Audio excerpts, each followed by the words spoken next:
Witam was bardzo serdecznie, ja jestem Mistrz, a to kolejny odcinek z mojej serii. Już serii, właściwie, odcinków o World of Tanks.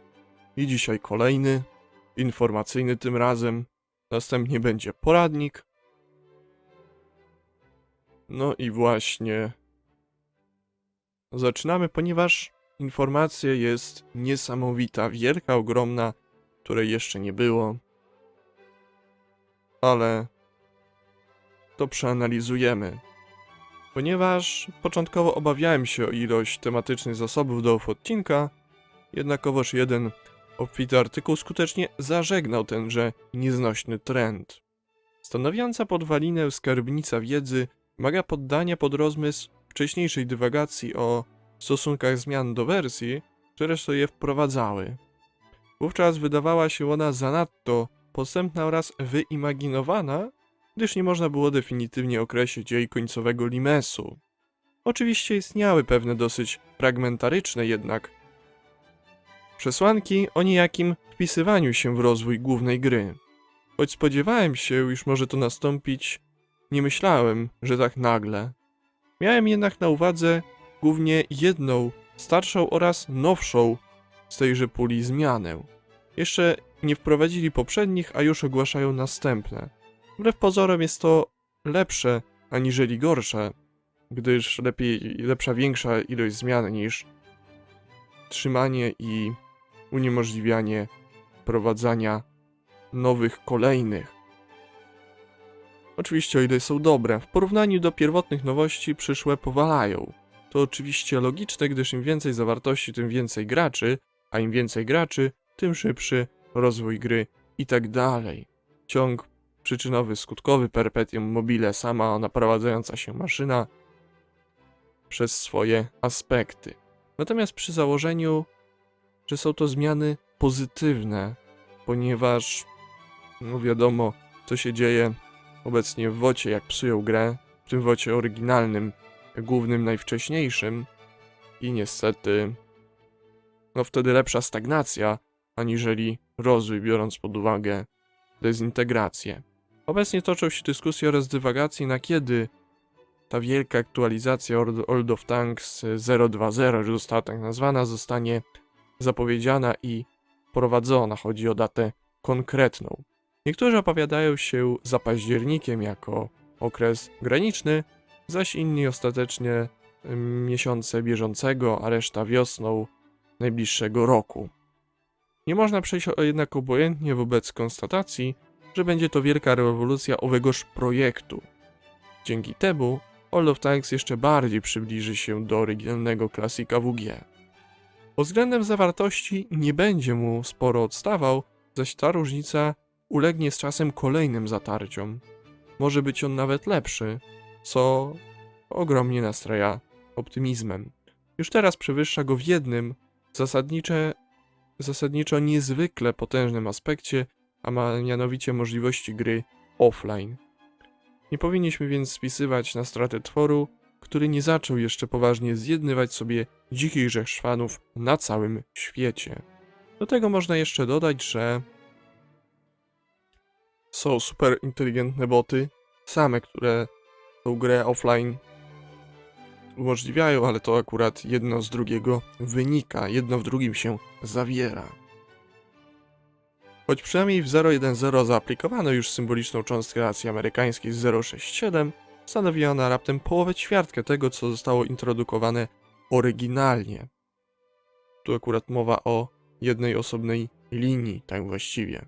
Podobnie jest w kwestii map. W pierwszej ich partii, to jest 1 września 2009 rok, zamknięty test alfa, była jeno Karelia, czyli pierwsza mapa. Był ostatnio taki quiz, jaka była wprowadzona pierwsza, no i właśnie ta, akurat to nie było aż tak trudne się wydaje, chociaż wiele osób stawiało na Himmersdorf, natomiast do tego dojdziemy. W drugiej partii, czyli 30 stycznia 2010, to jest zamknięty test beta, aktualizacja i 0.1.0 zostało tak nazwane, prowadzono Himmersdorf, Prochorówkę i Malinówkę. Potem planowano zaś Ensk, z których ostatecznie jako pierwsze prowadzono kartę miejską. I tą sentencją płynnie przechodzimy do World of Tanks. Wydaje się to logicznym, gdyż umotywowania techniczne oraz zasobowe najkorzystniej opowiadały się właśnie za nią. Najważniejsza w owym przypadku była zamknięta specyfikacja oraz jej wielkość. Dziwnym zrządzeniem informacje o jej rozpracowywaniu zbiegły się z powiększeniem Enska ze standardowego do 150% rozmiaru na głównym serwerze.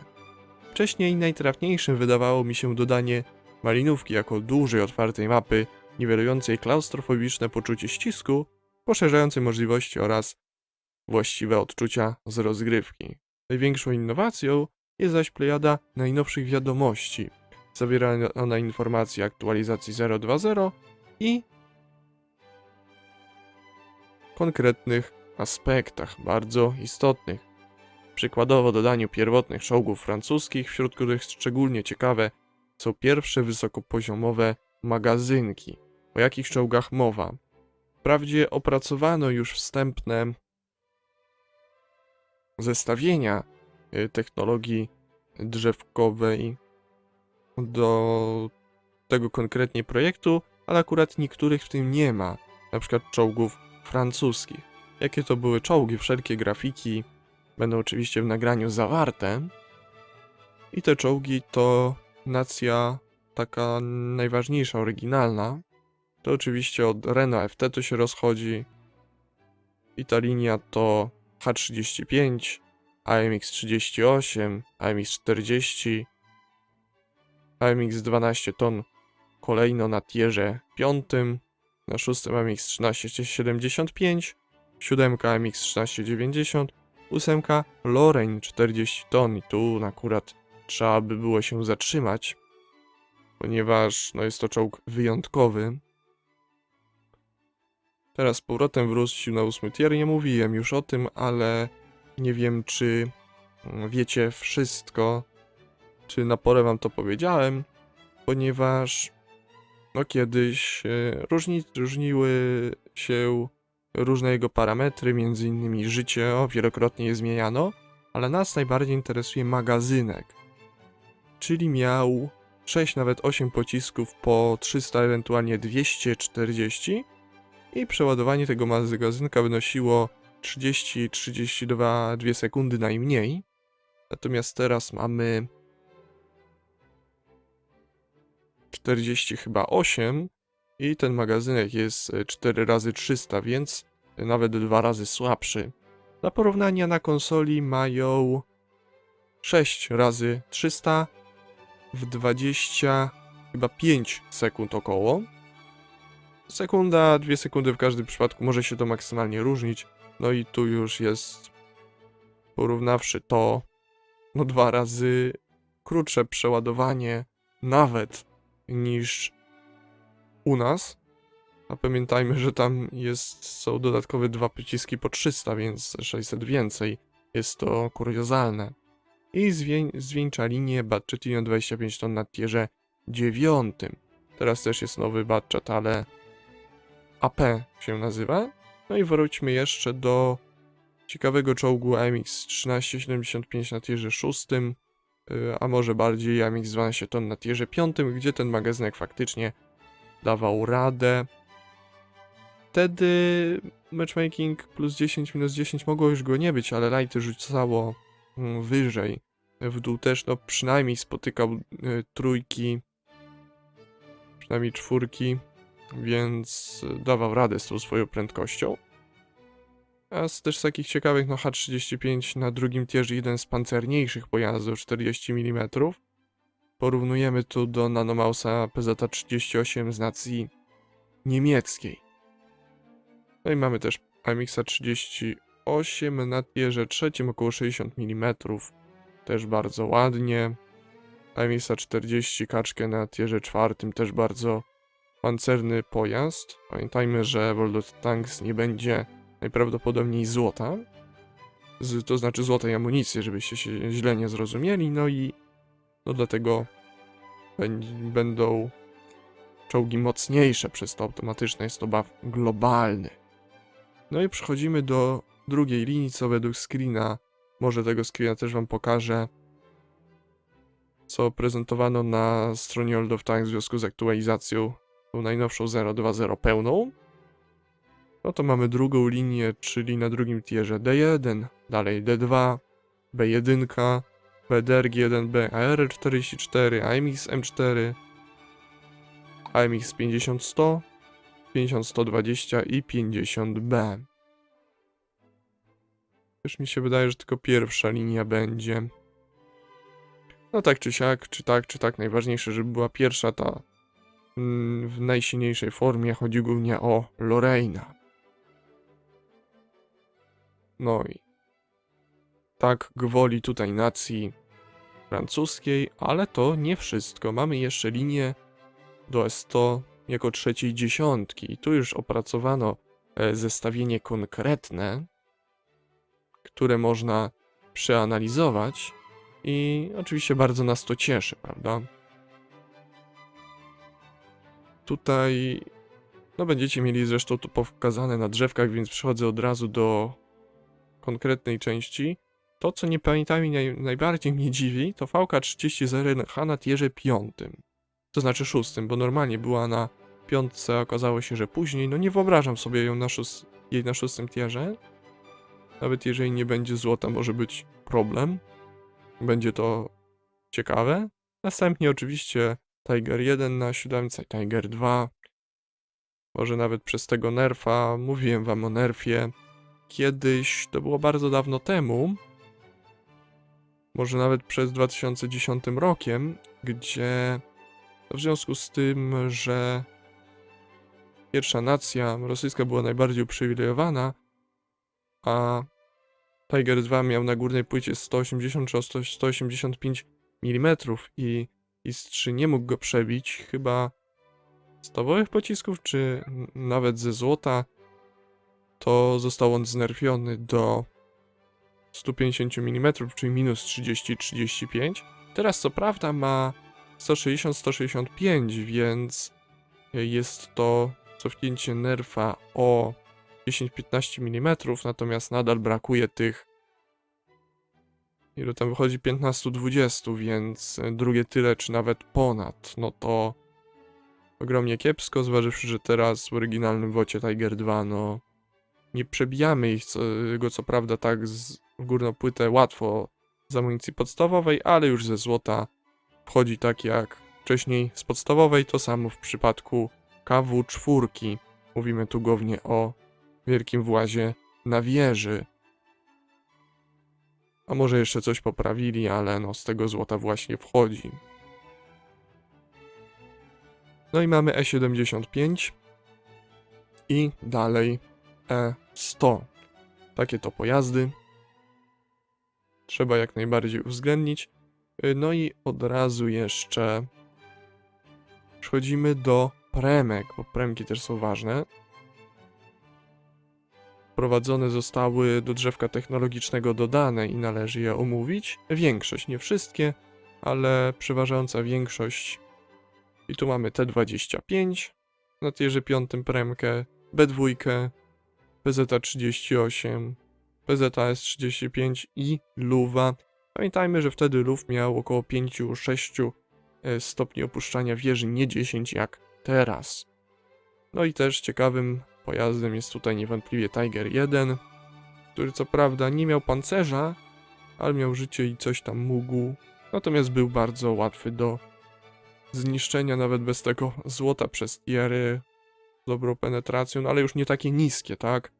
Bo tak jak teraz mogą go 2, 3 dziurawić na złocie, głównie niszczyciele, no to tak kiedyś, no to były bardziej jednak 5, 6 i nieliczne 4, więc to należy zauważyć. Dodatkowo co jeszcze?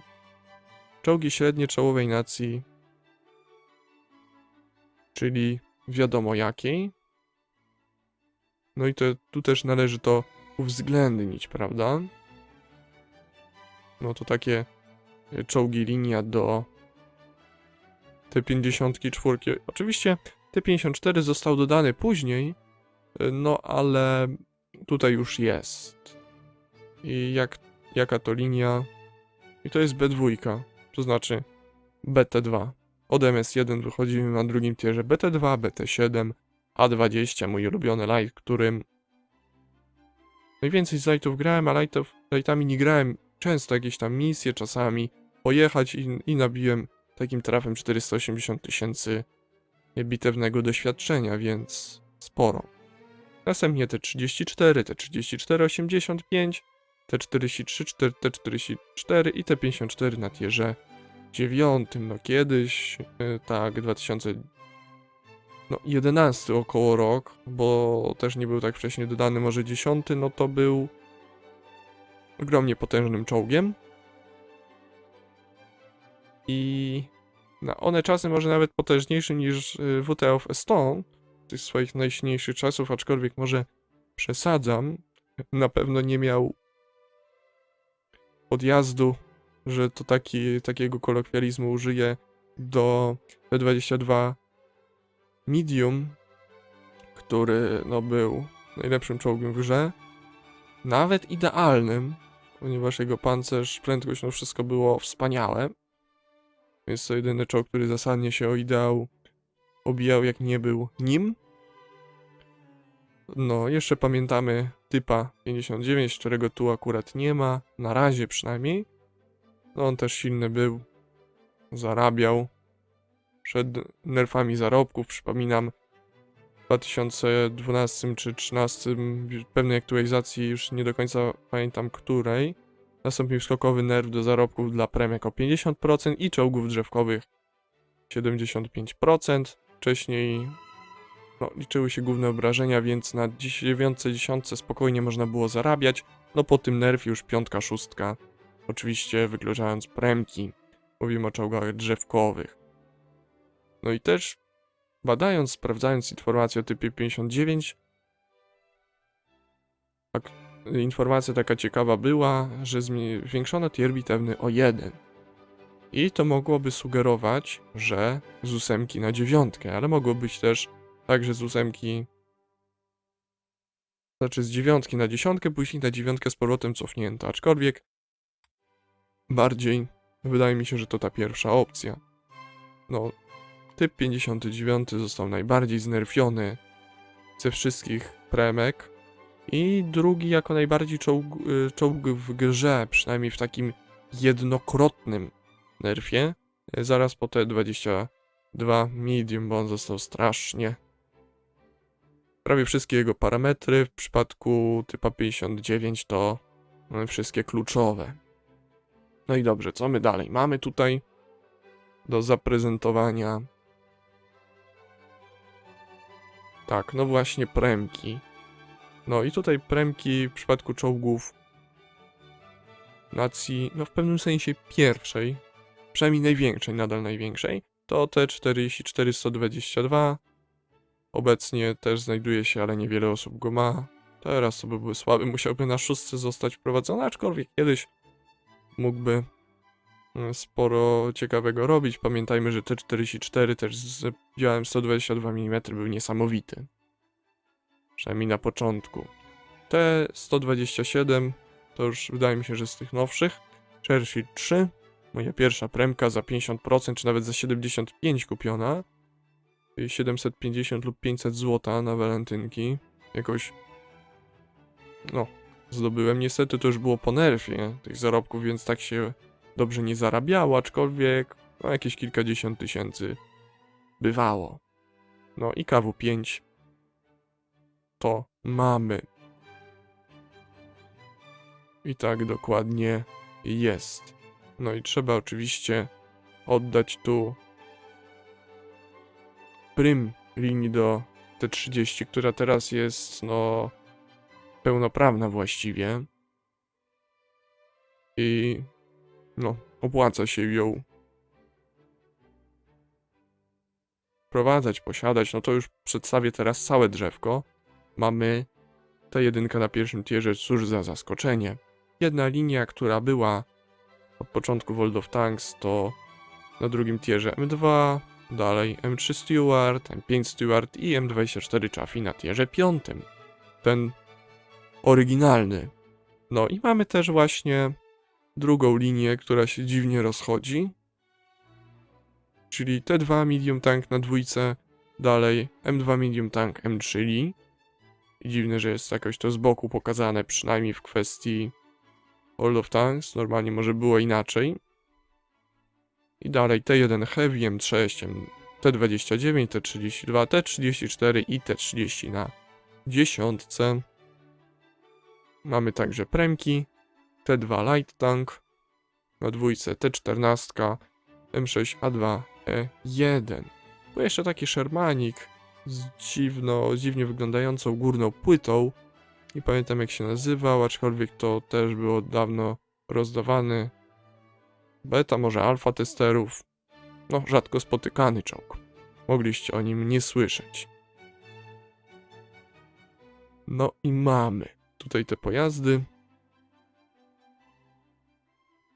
I możemy zmierzać dalej. Ponieważ najbardziej niezrozumiałym jawi się brak artylerii, które to istnieją w grze przynajmniej od 0.1.0 wersji pod względem oryginalnego WOTA. To jest od 30 stycznia 2010 roku. Osiągając potęgę w 0.50.0615, czyli mniej więcej to był 8 sierpnia 2010 jako okres początkowy, a okres końcowy 30 października 2010, więc no krótki okres. Na silniku World of Tanks Panzer War, który go utrzymuje, jest nawet kilka niskopoziomowych jednostek, więc no nic nie stoi na przeszkodzie. Jest ten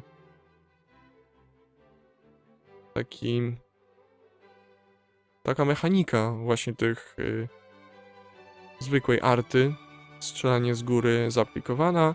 Tam co prawda jest jeszcze w takiej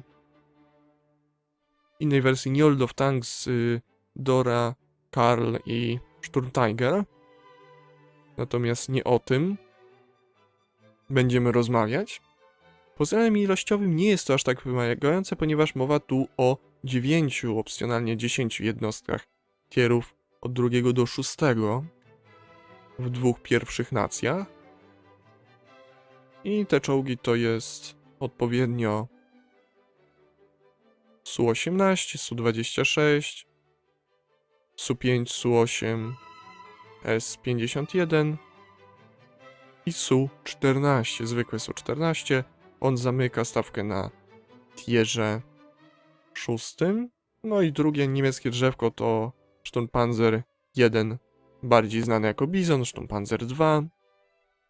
To już właśnie takie kwestie artylerii szturmowych, pod względem przynajmniej nomenklaturalnym dochodzi, ponieważ obecnie właśnie o takich jest mowa.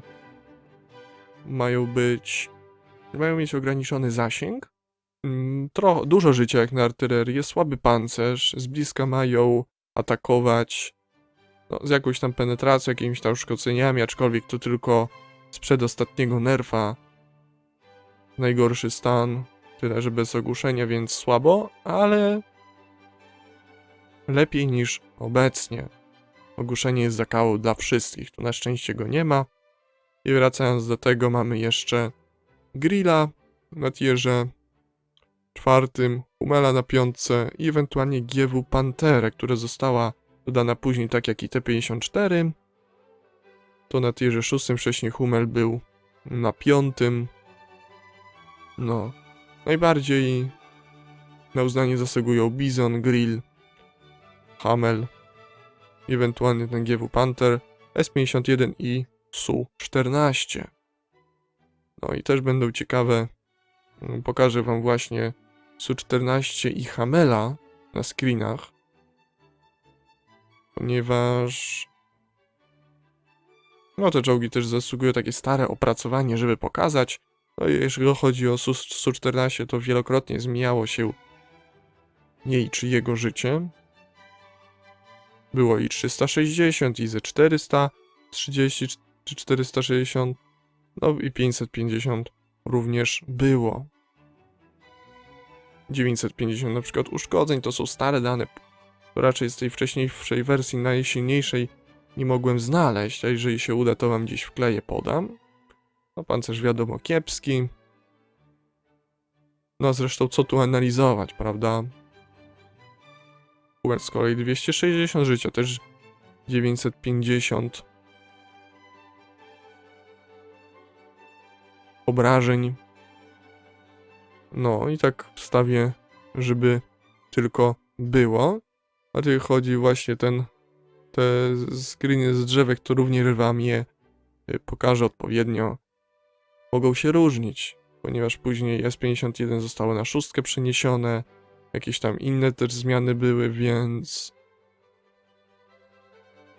nie do końca tak to wyglądało jak na początku, no ale jakoś tam bywało. Tak naprawdę dokładnie. No nawet długi ten materiał, myślałem, że wyjdzie maksymalnie 15 minut i się bałem, ale będzie dłużej, to może nawet lepiej, chociaż więcej do obróbki. I właśnie te najsilniejsze arty tierów 5, 6 były ubóstwiane przez arciarzy.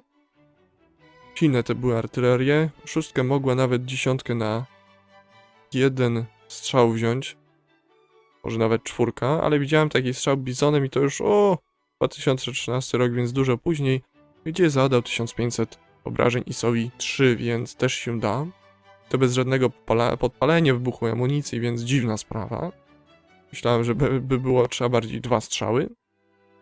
Moją pierwszą artylerią był Bizon najwięcej nim grałem, później jeszcze S51, aczkolwiek już jak był na 7.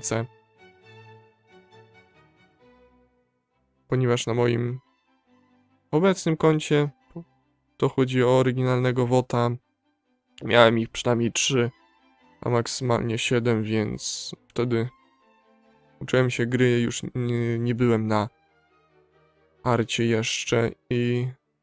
No ale tak, Bizon numer 1 z 51, numer 2 to arty, na których najwięcej zrobiłem. Bitew. Niestety szkoda w pewnym sensie, choć nie wszyscy lubią, może mało osób Batchet 1 155-58, natomiast to jedyny szybki magazynek z obrotową wieżą, dodane jak artyleria były już na 8 poziomie. Do 8, na początku do 6. I tylko jedną nacją, wtedy jeszcze wcześniej w ogóle ich nie było.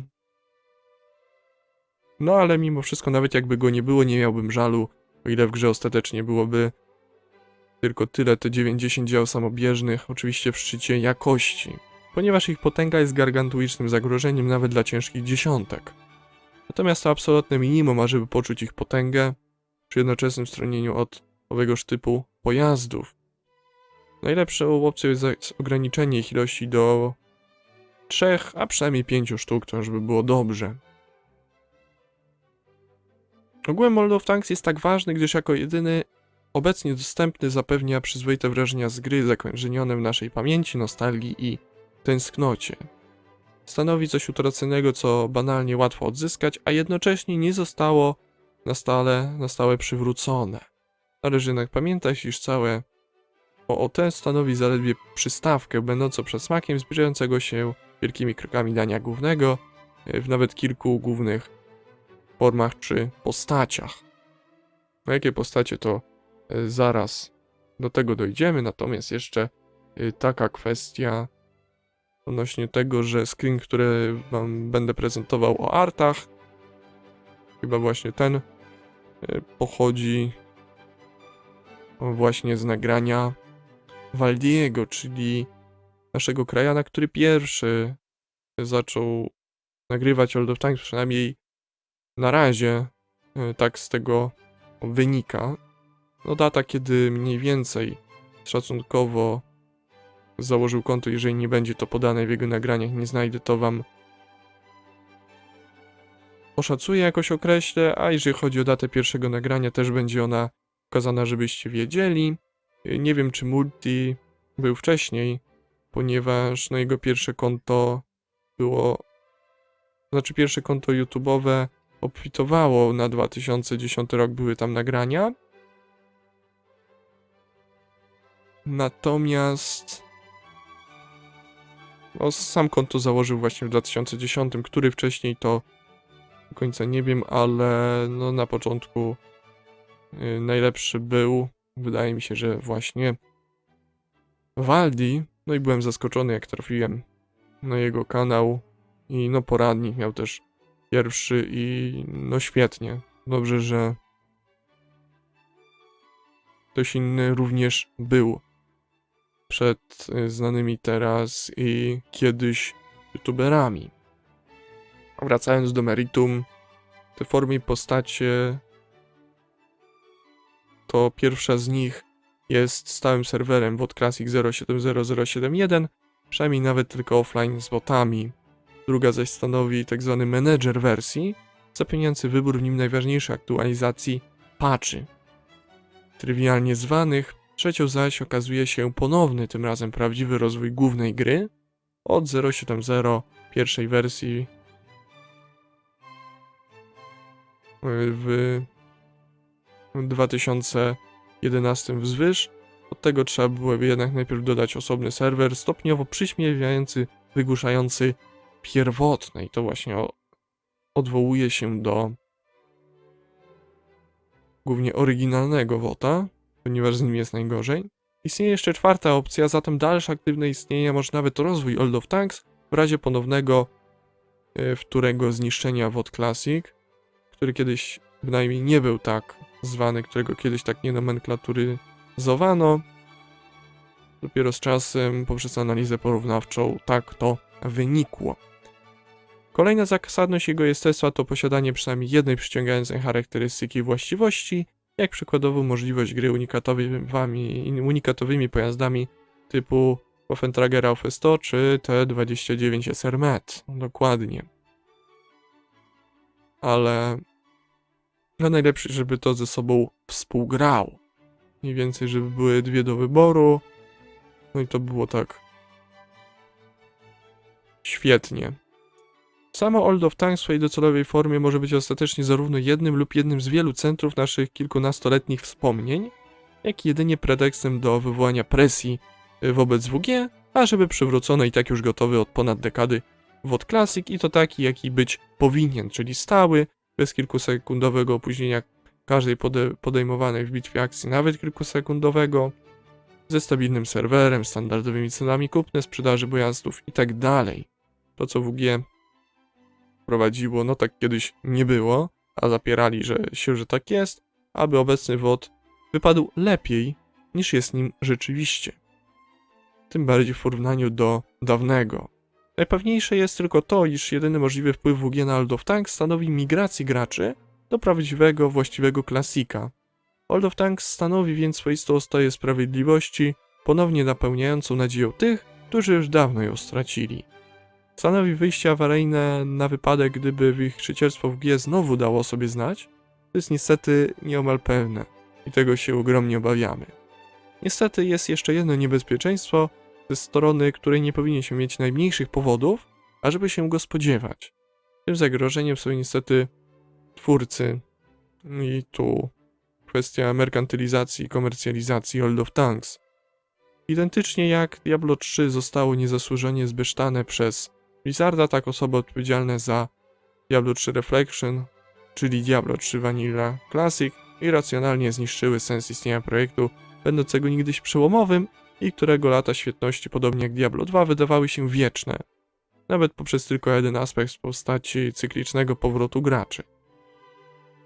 Podsumowawszy, nie możemy być pewni niczego, gdyż nawet od pozornie pewnej zaufanej strony, pewnej nie w znaczeniu jakiejś, ale takiej no już określonej i niezmiennej, możemy otrzymać niepozorny, acz śmiertelny cios.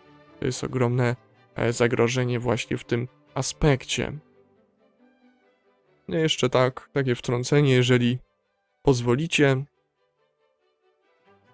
W World of Tanks dawano także na początku PZ 5x4, później KW220 za datę logowania się na konto i to odpowiednich właśnie takich wczesnych nagród, także z złota oryginalnego. Później oczywiście dodano M6A2E1, BTSV i PZ2J. To znaczy nie PZ2J, tylko PZ5x4, tak jak tutaj właśnie, ale KW220 pojawił się później. W ogóle to były nagrody odnośnie alfa testów, zamkniętych czy otwartych, beta i wydania online tu powstała wtedy czy lekko później funkcjonalność premium i właśnie te preorderowe zestawy były sprzedawane. No i to tyle takich kluczowych informacji. Jeżeli się coś dowiem, to więcej powiem. Materiał naprawdę długi, wyszedł ponad 30 minut, no ale trudno. 2 razy więcej niż się spodziewałem, ale to lepiej, że tak jest i bardzo dobrze, więcej do obróbki i tak dalej, ale możecie więcej posłuchać i się dowiedzieć. Tak jak mówiłem, następny będzie poradnik, w jakiej formie to jeszcze się okaże, ponieważ nie ma jeszcze pewnego elementu zawartościowego, który już dawno powinien być i wypadałoby, ażeby się pojawił. No cóż, tymczasem myślę, że jednak wam się podobało. Komentujcie, subskrybujcie, oceniajcie, łapkujcie. Ja byłem Mistrzu i się z wami żegnam. Cześć.